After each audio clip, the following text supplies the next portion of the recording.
안녕하세요. 저는 30대 후반의 평범한 싱글맘이에요. 결혼 전 고부 갈등이라는 단어를 들었을 때 다들 무슨 생각을 하셨나요? 저는 웃었어요. 사람 사는 곳 다 똑같고 존중의 마음으로 대한다면 인터넷이나 TV 속에 나오는 그런 갈등은 없을 거라고 자신했거든요. 이 얼마나 오만하기 짝이 없는 생각인 건지 지금 그때의 저를 떠올리면 정말 이불에 얼굴 받고 쥐구멍에라도 숨고 싶은 기분이에요. 아들을 가진 부모의 마음이라는 걸 한 번도 가져본 적이 없었으니 짐작도 못했죠. 결혼하는 아들을 며느리에게 뺏긴다고 생각하는 시모가 있을 줄, 그런 건 영화에서나 나오는 거라고 생각했거든요. 그리고 설마 제가 그런 시모를 모시게 될 줄은 상상도 못했으니까요. 정말 처음 만남에서부터 저를 싫어하는 티를 팍팍 냈거든요. 상식적인 인간으로서 만난 지 몇 초도 안 되는 사람에게 기분이 나쁠 일은 없을 거라고 생각해요. 그 전에 누군가가 그 사람에 대해 악담을 퍼붓는 게 아닌 이상, 그리고 제 남편이 그때 한창 저한테 푹 빠져 있었으니 그런 악담을 말하지도 않았을 거고요. 그런데 의외의 부분에서 제가 미움받는 이유를 알아버렸죠.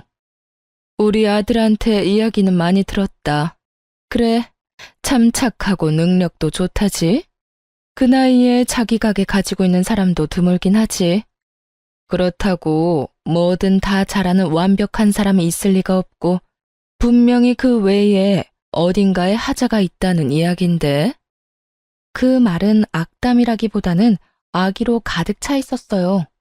남편이 제 장점만 말한 것이 시모의 마음을 화나게 만든 거라는 걸 그제야 알게 됐죠. 보통 아들이든 딸이든 자식이 데려올 사람이 괜찮다는 말을 들으면 호기심을 가질 수는 있다고 생각해요. 아니면 능력이 좋은 사위나 며느리를 얻게 되어 좋은 생각을 할 수도 있고요. 그런데 시모는 그런 부분에서는 정말 상식을 초월했죠. 장점이 많으면 어딘가 하자가 있을 거라니. 그 말을 듣고 있던 저도 당황했어요. 엄마, 무슨 말을 그렇게 해? 정말 좋은 사람이야. 누가 뭐래니? 네가 좋다면 좋은 거겠지. 그런데 넌 너한테 좋다고 다른 사람한테도 좋을 거라고 착각하는 것 같네. 이 엄마는 걱정하는 거야. 이렇게 대단한 여자가 왜 우리 아들하고 만날까 하고. 뭐 숨기는 건 없니? 마치 제가 어떤 의도를 가지고 제 자식을 만난 것 같다는 말을 하더군요. 사실 숨기는 게 없는 건 아니었어요. 하지만 그것은 남자 문제라거나 뭐 그런 문제는 아니었어요. 그래도 이런 주제로 이야기가 흐르는 건 좀 별로라 시모의 말에 저도 얼른 대답을 했어요. 이 사람도 참 좋은 사람이에요. 장점도 많지만 무엇보다 저한테 잘해줘요. 서로가 잘 맞고 서로에게 잘해주면 그것만으로도 함께 가정을 꾸릴 수 있다고 생각해요. 의도라면 아마 좋은 사람을 만나 좋은 가정을 꾸리고 싶다는 의도겠죠. 그래, 지금 무슨 말인 듯 못하니. 그 좋은 감정이 언제까지 갈지는 모르겠지만 너희가 좋다면 결혼 허락은 해주마. 그렇지만 너 내가 혼자 사는 여자라고 무시는 하지 마라. 우리 아들 내가 얼마나 고생해서 키웠는지 너는 모를 거다. 그런 귀한 아들이야. 그러니 우리 아들 귀찮게 하는 일은 없길 바란다. 정말 딱딱한 사람이라고 생각했어요. 솔직히 이런 사람을 시모로 모셔야 하는 제 앞날도 그리 좋지만은 않을 거라는 걸 짐작은 했어요. 하지만 첫인상이 나쁘다고 그 뒤에도 안 좋은 건 아니잖아요. 사회생활을 해보니 오히려 그런 사람들과 더 잘 지내는 경향이 있었으니 오해가 있다면 풀고 서로 존중하면 좋은 고부관계를 만들 수 있을 거라고 착각했어요. 정말로요. 시모는 정말로 저와 남편의 결혼을 막지는 않았어요. 결혼은 수월하게 했죠. 어차피 시부는 일찍 돌아가셔서 없었기에 시모만 신경 쓰면 될 일이었어요. 그런데 결혼 후에 문제가 연달아 일어났어요. 시모가 저와의 사소한 대화나 행동으로 남편에게 거짓말을 하는 거예요. 어떤 식인지 들으면 정말 웃기지도 않을 거예요. 하루는 시모의 전화를 받았죠. 예, 너 네 남편 아침밥은 차려주니? 애가 왜 볼 때마다 저렇게 야위어가? 너 정말로 신경 쓰기는 하니? 네, 어머님. 아침밥 꼭 먹이고 있어요. 저도 아침에 밥 못 먹으면 안 되는 습관이 배어 있어서 둘이서 꼭 차려 먹고 있으니 너무 신경 쓰지 마세요. 제가 잘 알아서 할게요. 이런 대화를 나눈 적이 있거든요. 그런데 그날 저녁 시모가 남편한테 전화를 한 거예요. 전화를 끊고 나서 남편이 저한테 화를 내면서 그러더라고요. 당신 어머니한테 잘 좀 해줘. 이런 식으로 전화 오면 내가 뭐가 돼? 당신이 한 사소한 행동이 내 얼굴에 먹칠하는 거라고 부부니까. 당신 행동도 내 평판에 들어갈 수밖에 없는데 이런 식으로 생각 없이 굴면 어떡해? 갑자기 화내는 남편에게 저도 어안이 벙벙해서 되물었죠. 무슨 일인데? 나 오늘 어머님이랑 통화 잘했는데? 어머니 보고 우리 일에 신경 끄라고 한 게 잘한 거야? 어머니가 기분이 어떠셨겠어? 아들 장가 보내고 잘 지내고 있나 궁금해서 연락했는데 새파랗게 어린 며느리가 신경 끄라고 하면 기분이 좋겠냐고. 아니야. 내가 어머님께 신경 끄라는 말을 어떻게 해?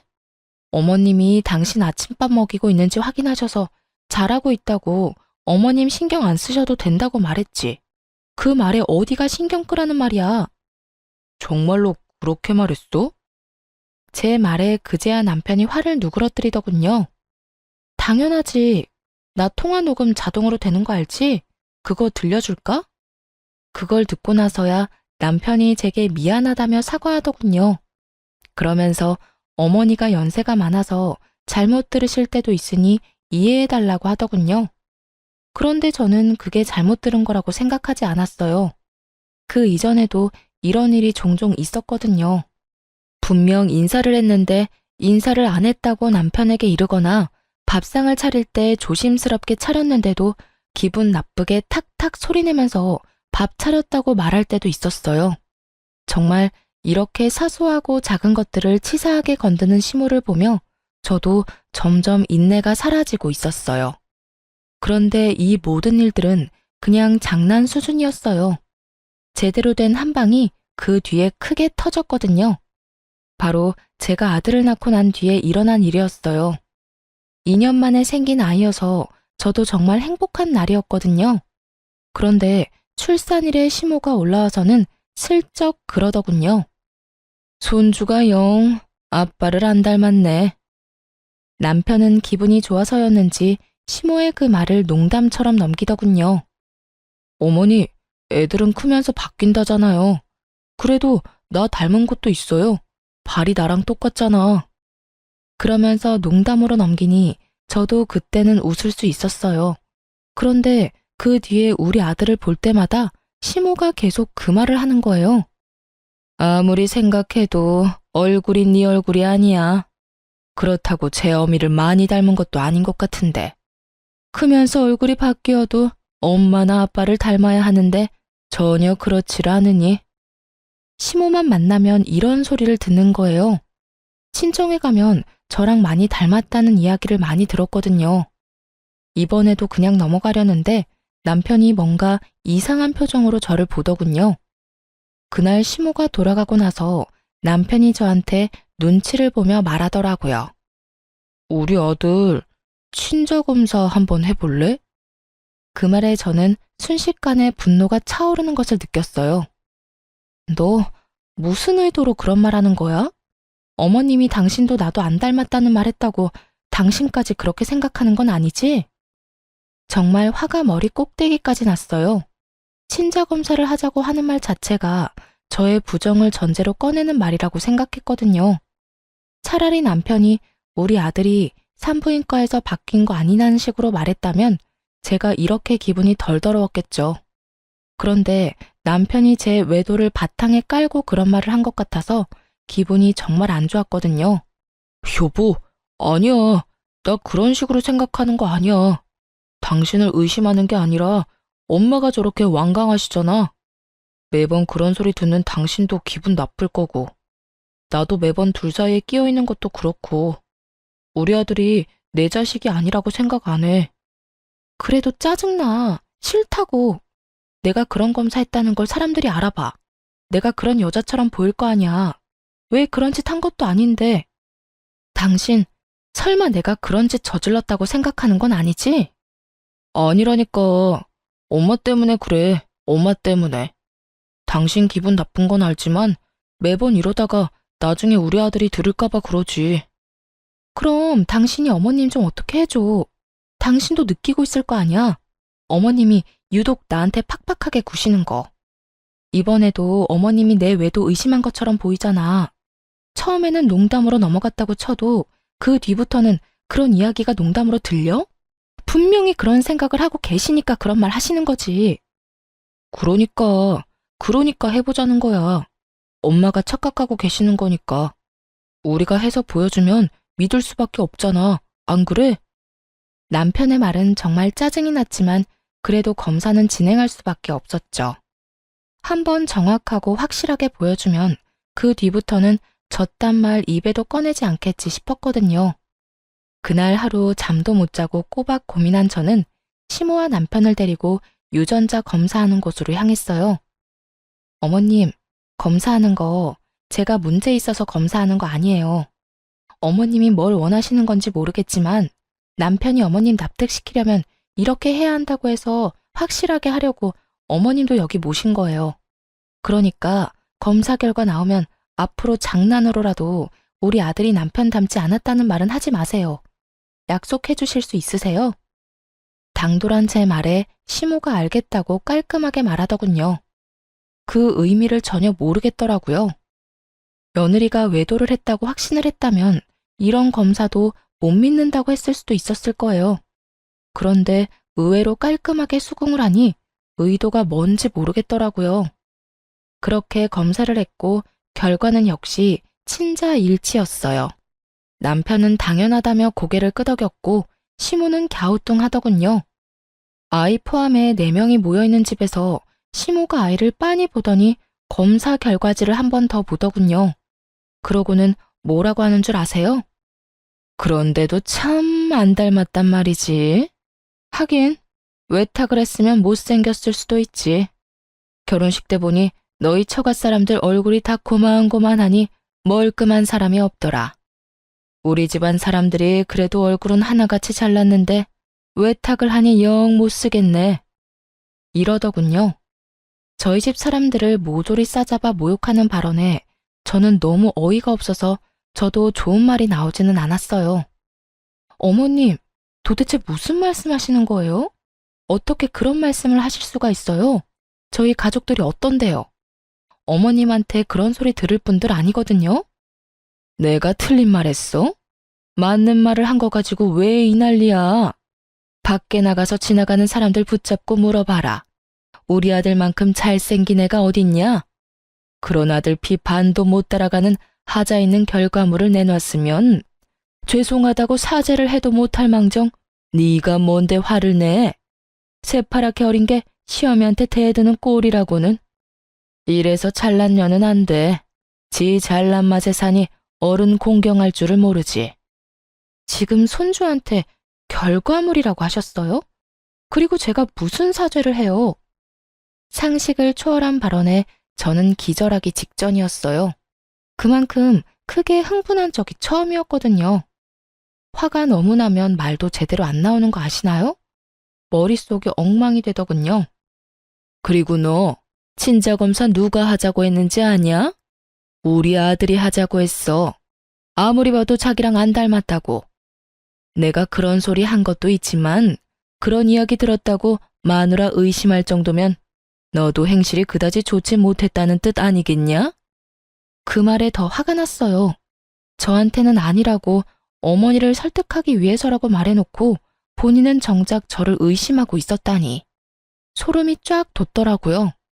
그렇지만 그때는 남편보다 시모에게 더 화가 났어요. 어찌됐건 불을 지핀 건 시모였으니까요. 그리고 순간 그런 생각도 했어요. 여태껏 저를 괴롭히려고 거짓말을 그렇게 밥 먹듯 해댄 시모가 이번에도 거짓말을 한 게 아닐까 하고요. 저랑 남편 사이 이간질 하려고 그런 건지도 모른다는 생각이 들었거든요. 그건 저희 부부 문제예요. 그리고 어머님이 그런 말 안 하셨으면 이런 말도 안 되는 일이 벌어질 일도 없었죠. 저와 시모 사이에 고성이 오가자 애는 중간에서 울어버렸고 잠시 전화통화하느라 밖에 나가 있던 남편이 깜짝 놀라 들어오더군요. 무슨 일이야? 어머님한테 여쭤봐. 자기 혹시 친자검사 당신이 해보자고 한 거였어? 어머님이 당신이 제안했다고 하던데 정말로 그런 거였어? 말은 내가 꺼낸 게 맞는데 엄마 설득하려고 그런 거지. 설마 내가 당신 의심해서 그랬겠어? 남편이 잠시의 고민도 없이 그리 말하더군요. 시모 눈치를 안 보는 걸 보니 그건 시모만의 생각이었던 것 같았어요. 그래? 그럼 됐어. 아, 어머님 이제 가신대. 앞으로 안 오실 것 같아. 나도 애도 마음에 안 드시는데 굳이 여기까지 오시라고 할 필요 없잖아. 내 아들이 여기 있는데 왜 내가 못 와? 우리 아들이랑 나 떼어놓을 거면? 아니요, 그럴 생각 없어요. 제가 아드님 보내드릴게요. 당신 앞으로 어머님 댁에 자주 다녀. 나는 어머님하고 말 섞기 싫어. 우리 아들이 나를 닮아서 외탁을 해서 못생겨서 보기 싫으시다네? 아, 하자 있는 결과물이라는 말도 하셨지?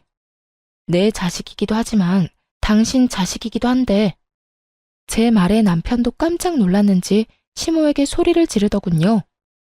엄마, 진짜 그런 말 하셨어요? 대체 무슨 생각이에요? 친자 검사까지 해드렸잖아요. 근데도 이런 식으로 계속 분란 일으키실 거예요?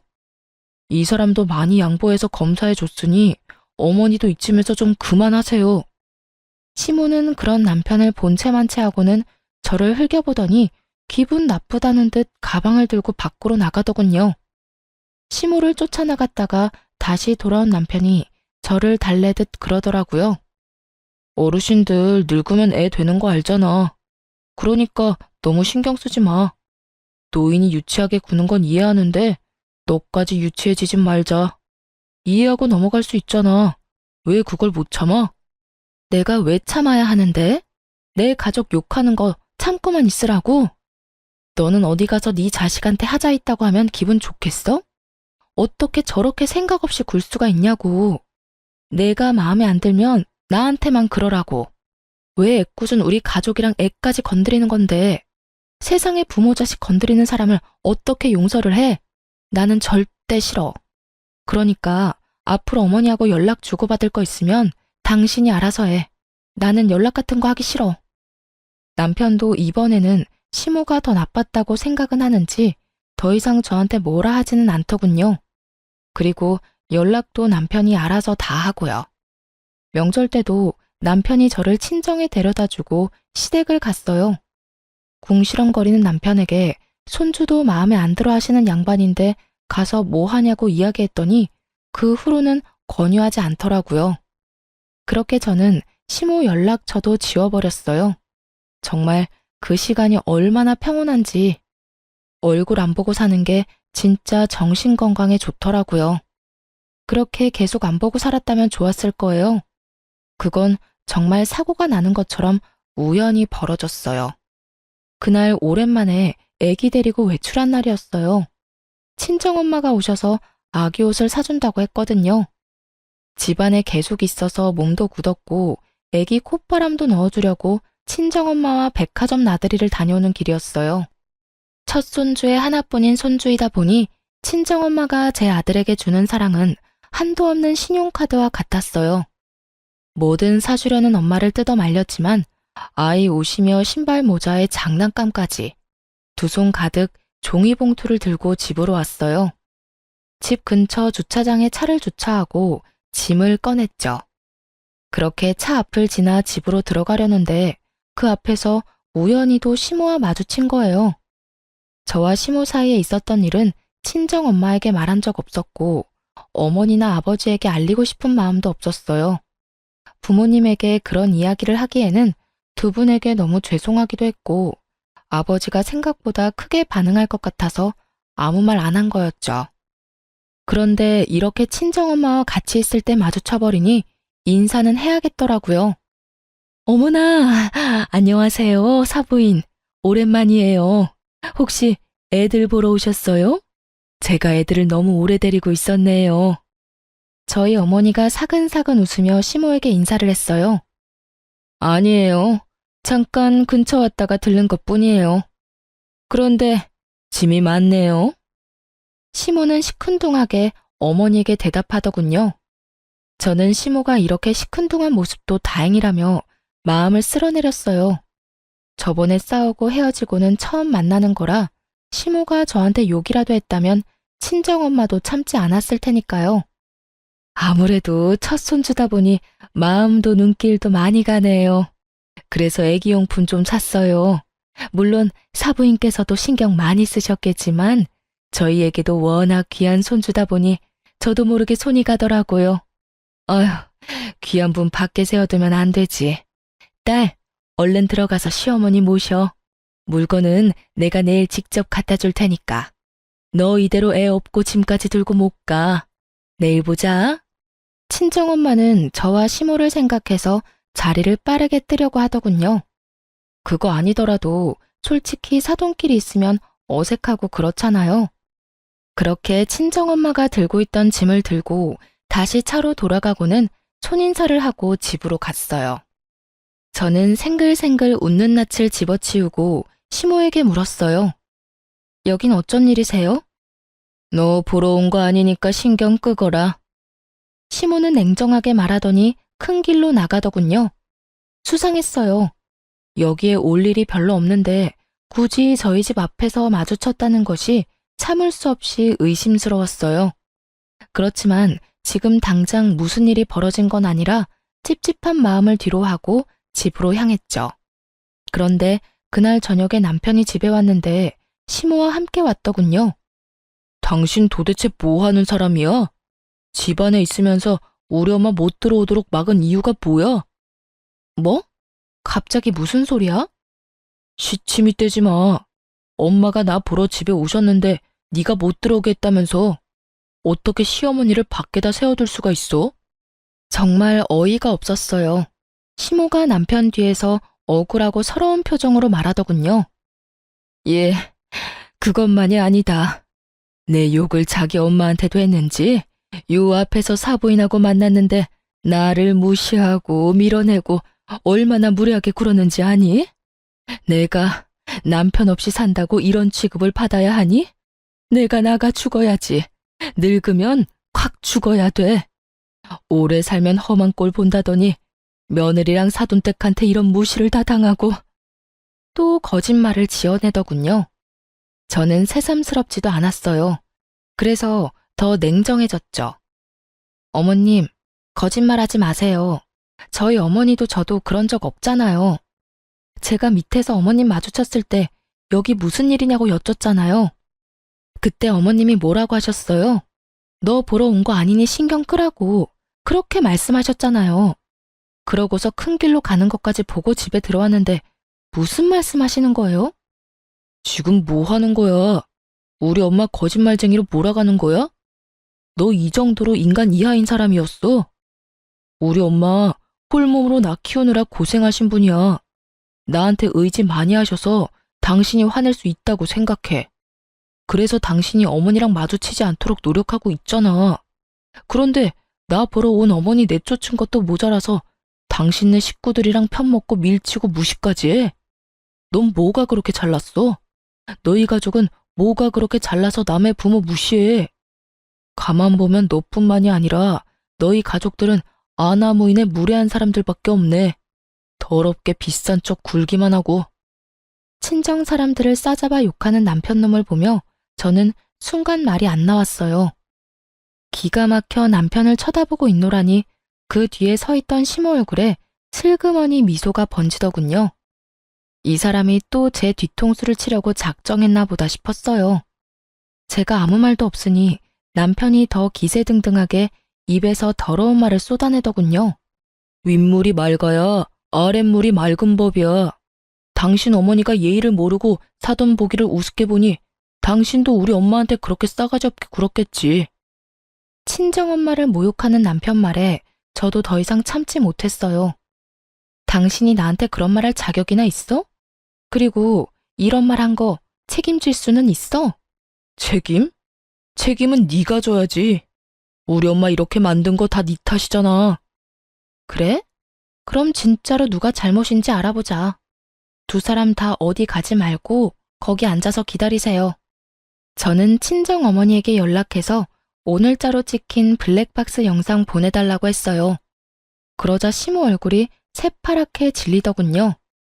차에 다 찍혔을 거라고는 생각도 못했던 것 같더라고요. 그리고 어머니에게서 온 블랙박스 영상을 남편에게 보여줬어요. 차 앞에서 띠꺼운 표정의 시모와 생글생글 웃는 낯의 친정엄마가 동시에 비춰지자 남편이 계속 영상을 돌려만 보더군요. 무슨 말을 해야 할지 찾고 있는 것처럼 보였어요.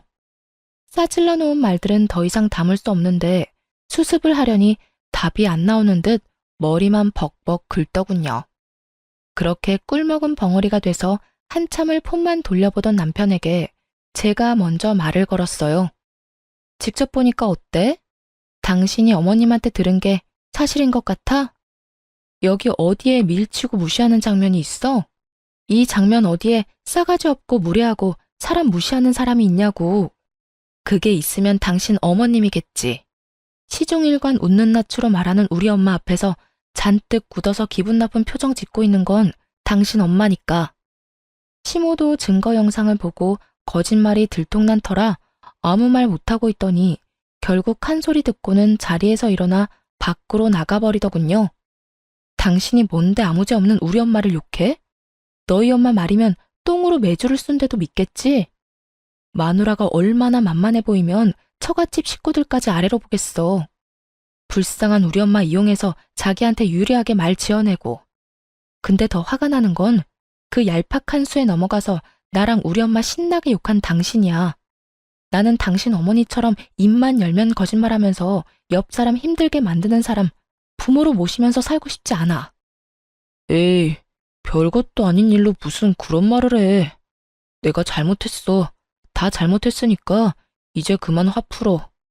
살다 보면 오해도 할 수 있고 말이 와전될 수도 있고 그렇지. 그런 거 하나하나 다 따지면서 어떻게 살아? 지금 상황에서 화를 어떻게 풀어? 당신 정말로 나랑 우리 엄마를 그런 식으로 보고 있었던 거 아니야? 그렇게 생각했으면 당신도 나랑 살지 마. 안 살면 되지. 나도 나 싫다는 사람이랑 살기 싫어. 그러니까 우리 그만 이혼해. 더 이상 당신이랑 당신 어머니 때문에 이렇게 비참하게 살고 싶지 않아. 내 말은 못 믿고 어머니 말만 믿는 남편놈도 내가 마음에 안 든다고 매번 거짓말로 나를 나쁜 년으로 만들려는 시모도 둘 다 못 믿어.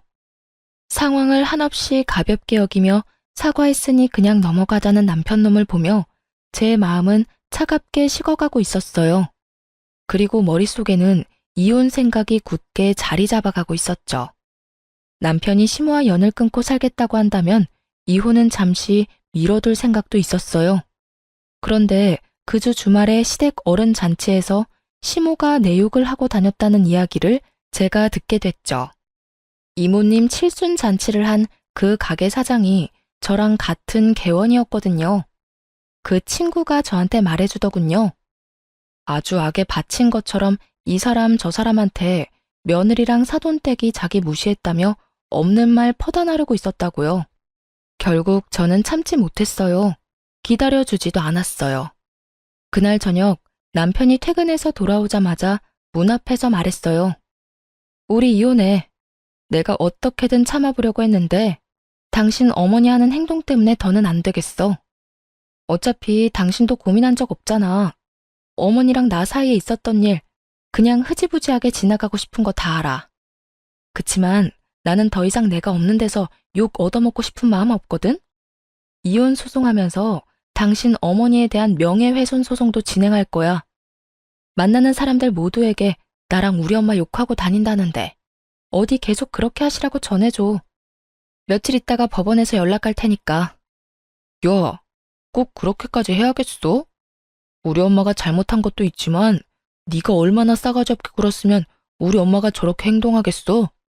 그리고 이혼하자면 누가 겁나는 줄 알아? 나도 갈 때까지 갈 거야. 잘잘못 가려서 나도 내 살 길 찾아야지. 그리고 어차피 나보다 당신이 가진 게 더 많으니 재산 분할에도 나한테 더 유리하거든? 남편과 같이 살고 있는 신혼집은 제가 결혼 전부터 살고 있던 곳이었어요. 남편은 이 집이 제 명의로 된 집이라고 알고 있었죠. 아마 제 집을 재산 분할하게 될 거라고 착각하고 있는 모양이더군요. 그 생각 자체가 가소로웠어요. 방귀 낀 놈이 성낸다고 남편 놈이랑 시모가 잘못한 건데 제가 왜 저한테 불리한 일을 해야 하죠? 남편 놈 잔머리가 한창 행복회로 돌리고 있을 때 남편 전화기가 울렸어요. 폰에 찍힌 이름을 한번 보더니 제 얼굴을 다시 보더군요. 연락이 온 사람은 저희 친정 아버지였어요. 저한테 줬던 거요? 남편은 의아한 목소리로 되물었어요. 하긴 받은 적이 없다고 생각했으니 뭘 가지고 있는지도 모르겠죠. 자네가 살고 있는 그 집, 그거 내 집이야. 내가 우리 딸 살도록 해준 집이라고. 그런 집에 너 같은 놈을 몇 년이나 품고 있었다니 에라이 천하의 몹쓸 놈 같으니. 내가 사람 하나는 잘 봤지. 그때 안 준 게 신의 한 수다 이놈아. 집주인으로 말하는 건데 당장 그 집에서 꺼져. 친정아버지와의 전화로 그제야 일의 심각성을 알게 된 남편이 제게 사과를 하더군요. 여보, 이거 다 무슨 일이야? 내가 사과할게. 일단 나는 아무것도 몰랐고 내가 했던 말들이 뭐든 그건 그냥 홧김에 한 말이야. 그러니까 당신이 좀 이해해주고. 웃기고 자빠졌네. 이제 알겠어? 넌 나한테서 아무것도 못 가져가. 가져가게 둘 생각도 없고. 애도 내가 데려갈 거야. 당신 어머니가 우리 애한테 어떤 짓 저질렀는지, 그리고 당신이 우리 애를 어떤 식으로 보고 있었는지 내가 다 알고 기록해놨고 녹음해놨어. 그러니까 애 데려갈 생각하지 말고 조용히 이혼이나 기다려. 남편 놈은 제 말도 무시하고 그 다음날 바로 친정아버지를 찾아갔더군요. 용서를 빌면 아버지가 이해해 줄 거라고 생각했나 봐요. 그런데 아버지는 남편을 용서해 줄 생각이 전혀 없었어요. 여기가 어디라고 기어들어와? 당장 안 나가? 왜? 그 집이 내 집이라니까 이제 와서 아까워? 아니면 재산 분할 안 될 거 아니까 이혼하기 싫어졌어? 그런데 어쩌냐? 이미 네 놈이 그 가벼운 입으로 짓거린 모든 말을 내가 다 들어버렸는데 평생 용서를 빌어도 용서할 생각 없으니까 당장 나가. 이 정신 나간 놈아. 결국 말도 제대로 못 꺼내보고 퇴짜를 맞고 집에 돌아왔더군요. 저는 당연히 집에 들여보낼 생각이 없었고요. 비밀번호를 바꿨더니 남편 놈이 못 들어오고 발만 동동 굴리더군요. 그런데 그 와중에 시모까지 딱 등장했어요. 여보, 미안해. 내가 정말 평생을 두고 속죄하면서 당신한테 미안해하면서 바짝 엎드려 살게. 그러니까 잠깐 얼굴 보고 이야기만 하자. 오해는 다 풀고 오해 안 생기도록 방법도 마련하고. 야, 네가 왜 저런 애한테 사과를 해? 적반하장도 유분수지. 지금도 봐라. 지 남편 시애미 문 앞에 세워놓고 이게 무슨 경우니? 너 부모가 너를 이렇게 예의 없이 키웠어? 남의 자식한테 전화해서 무슨 소리를 했길래 애가 기가 죽어서 너한테 설설 기냐는 말이야. 시모가 눈치 없이 제 아들 편을 들며 욕을 하자 남편이 식겁을 하며 시모를 말리더군요. 엄마, 무슨 말씀하시는 거예요? 제발 가만히 좀 있어요. 가만히 있어주는 게 나한테 도움되는 일이라고. 알지도 못하면서 왜 자꾸 일을 크게 벌려요? 나 이러다 돈 다 털리고 길거리에 나앉으면 엄마가 책임질 거야?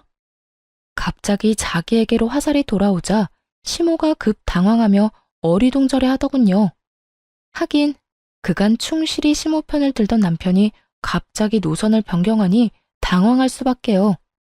그러던 말던 저는 솔직히 아무 상관없었고 그냥 재미만 있었어요. 문 앞에서 그러고 있으면 신고할 테니까 집으로 돌아가. 그리고 당신 짐은 내가 내일 곱게 포장해서 시댁으로 보낼 테니까 그렇게 사랑하고 믿고 신뢰하는 어머니랑 둘이서 살아. 싸가지 없고 무례하고 나쁜 년인 나 같은 거랑 살지 말고. 어차피 이 집에 가져온 것도 얼마 없잖아. 우리 아버지 집에 혼수도 내가 다 해서 너는 몸만 딸랑 들어왔잖아. 그 주제에 뭐가 그리 대단해서 나한테 감히 이빨을 드러내? 차가운 제 말에 결국 남편 놈도 시모도 돌아갔어요. 그리고 이혼 소송이 끝나고 저희는 법적으로 남이 됐죠. 당연히 애는 제가 데려왔고 위자료도 제가 받았어요. 저한테 유리할 수밖에 없었죠. 시모의 그 행동이 저에게 큰 스트레스를 주었지만 동시에 이혼에서는 더 큰 증거가 되어줬거든요. 그런데 이혼 후 3달도 지나지 않아서 전 남편이 웬 젊은 여자를 데리고 제가 일하는 카페로 찾아왔더군요. 딱 봐도 과시용으로 데려온 듯 화려하고 예쁘고 어렸어요. 잘 지냈어? 이혼하고 처음 보네. 지나가다가 소식이라도 알려줄 생각으로 들렀어. 여기 내가 곧 결혼할 여자친구. 속이 훤히 내려다 보이는 참으로 생각 없는 행동이었어요. 그 여자를 소개하며 제 속을 긁을 생각이었던 모양이에요. 여기서 제가 화내면서 이게 무슨 짓이냐고 성질을 내기를 바란 건지 아니면 후회하고 매달리기를 바란 건지 모르겠지만 전 남편 좋을 대로 해줄 생각은 전혀 없었어요. 그리고 남자친구가 전철을 만나러 간다는데 쫄래쫄래 따라온 여자도 남편처럼 생각 없어 보였어요. 생각 없는 건 여전하네. 여기가 여자친구 데리고 올 곳이긴 해. 무슨 생각인지 훤히 보여서 좀 우습긴 한데 나는 당신 결혼? 당신 인생? 하나도 신경 안 써. 그것보다 해야 할 일이 너무 많아서 못해. 그러니까 가만히 있는 사람 신경 건드리지 말고 나 없는 데서 잘 지내. 내가 못 지내라고 고사 지내는 것도 아니고 그냥 인연 끊고 서로 얼굴 안 보고 살고 싶다는데 그거 하나도 못 들어줘? 그렇게 빈정대고 있는데 건물 관리인이 카페로 들어왔어요. 사장님, 이 층에 빈 상가 어느 업체랑 계약하실지 결정은 하셨어요? 지금 연락해온 사람들 모두 안달이 났는지 어디로 할 거냐고 난리예요.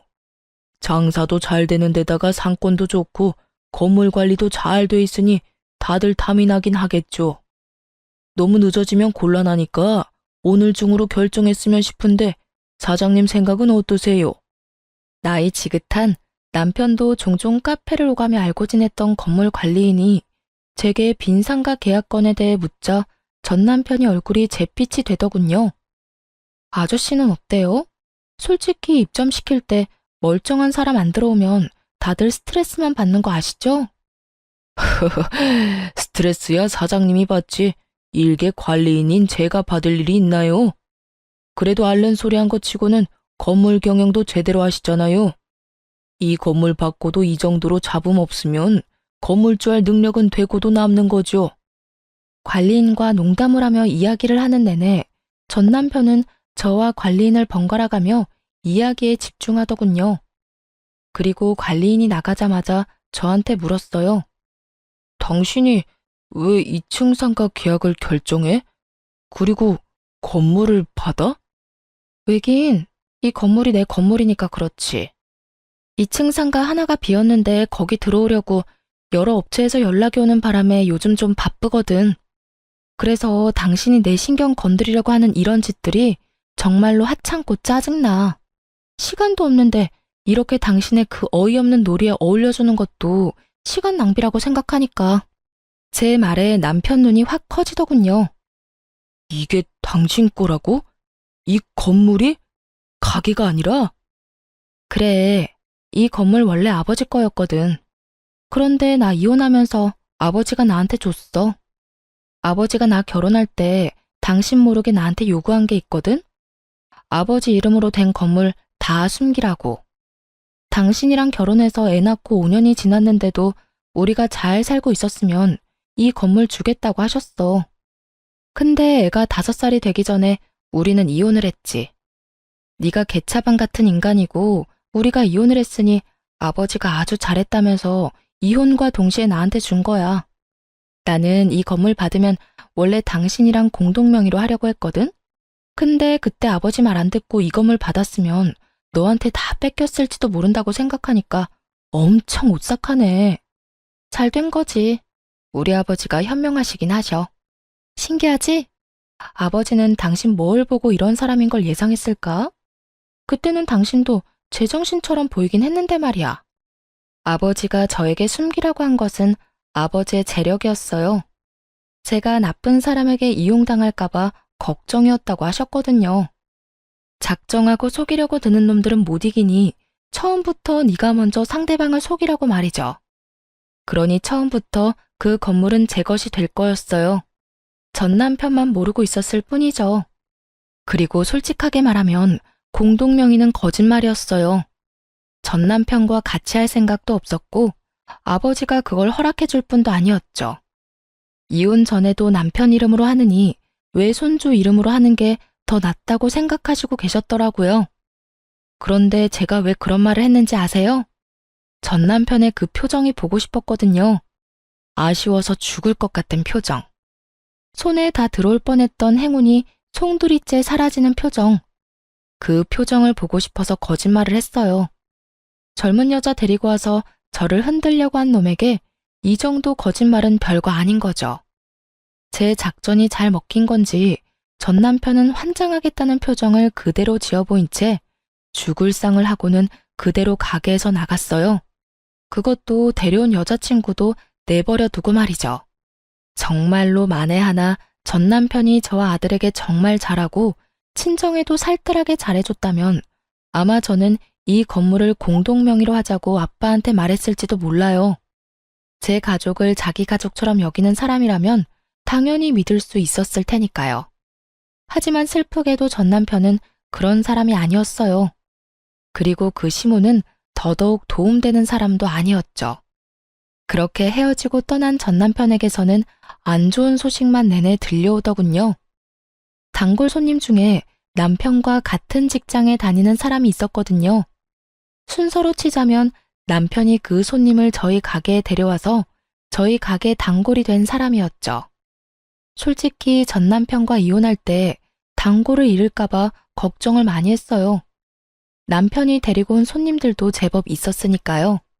그런데 그 사람들도 저희의 이혼에 남편과 시모의 잘못이 많다는 걸 어렴풋이 알고는 있더라고요. 그러니 아무 거리낌 없이 가게에 올 수 있는 거고요. 그 손님이 전 남편 재혼하는 결혼식에 갔었다고 하더라고요. 언니, 그 결혼식을 언니가 봤으면 배꼽 빠지게 웃었을걸? 내가 언니였으면 거기서 진짜 배꼽 잡고 웃어줬을 건데. 그러지 못해서 아쉬울 정도로 재밌었어. 결혼식이 다 거기서 거기지. 웃길 게 뭐가 있어? 언니가 못 봐서 그래. 세상에 재혼할 여자한테 눈길도 안 주고 뭐가 그렇게 화가 나는지 얼굴은 잔뜩 화가 나서 씩씩대는데 이럴 거면 왜 결혼하냐고 사람들이 다 수군댔다니까. 왜 그랬나 싶었는데 결혼식 날짜가 전 남편이 재혼할 여자 데리고 온 바로 다음 날이었더라고요. 하긴 결혼식 전날에 소나기에 들어올 뻔한 건물이 다 날아갔다는 말을 들었으니 결혼할 맛이 안 날 수밖에요. 게다가 딱 봐도 사랑해서 결혼하는 거라기보다는 저 열받으라고 하는 결혼 같았거든요. 정말 그 여자를 사랑했다면 전처 일하는 곳엔 데려오지도 않았을 테고 결혼식도 그렇게 빨리 하지는 못했을 테니까요.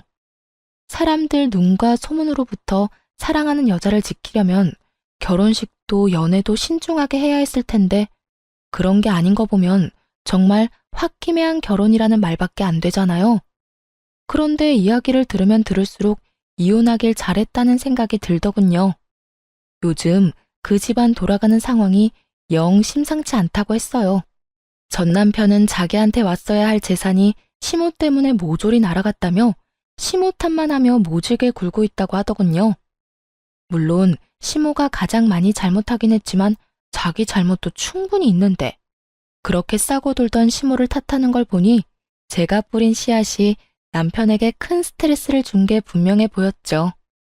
그리고 재혼한 그 젊은 여자도 제 남편 따라 시모에게 손찌검을 하며 허드렛 일이나 시킨다고 해요. 그런데도 시모는 찍소리도 못하고 아들 눈치 보며 새파랗게 어린 여자가 하라는 대로 군말 없이 식모처럼 일하고 있다고 하더라고요. 시모는 여우 피하려다 호랑이를 만난 거죠. 물론 제가 여우는 아니었고 시모가 저를 여우로 만들고 싶을 뿐이었지만 결과적으로는 그렇게 됐죠. 그렇게 두 사람이 평생을 후회했으면 좋겠어요. 저와 제 아들이 얼마나 자신들에게 도움이 될 존재였을지 속으로 끊임없이 생각하기를 바랬어요. 이게 제가 그 사람들에게 받은 모욕과 멸시를 되갚아줄 가장 좋은 복수라고 생각했거든요. 전 남편 집안 돌아가는 꼴을 보아하니 제가 원하는 대로 흘러가는 것 같아 속이 시원했어요. 손님이 마지막에 그러더라고요. 언니, 이혼 진짜 잘했어요. 나였으면 일찌감치 돌아버렸을지도 몰라요. 그 이야기를 들으니 이혼 후 마음고생한 게 몽땅 사라지는 기분이 들었어요. 이혼 후에 사람들 눈과 소문이 엄청 신경 쓰였거든요. 이혼 부부가 다들 그럴 거라고 생각해요. 쉬쉬하며 숨기고 싶을 테지만 이렇게 지지와 응원을 받으니 마음이 얼마나 놓이던지. 앞으로도 저는 아마 혼자 살 것 같아요. 남편과 시댁이라는 것에 크게 당했으니 굳이 그 지옥을 내 발로 걸어가고 싶지는 않거든요. 실패는 한 번으로 족하다고 생각하고 제 인생에 더 이상 결혼은 없다고 생각하기로 했어요. 사연 이야기는 여기서 끝이 나겠지만 제 인생은 좀 더 아름답게 꽃필 것을 기대해 봅니다. 지금까지 들어주신 모든 분들 모두 감사합니다. 좋은 하루 되세요.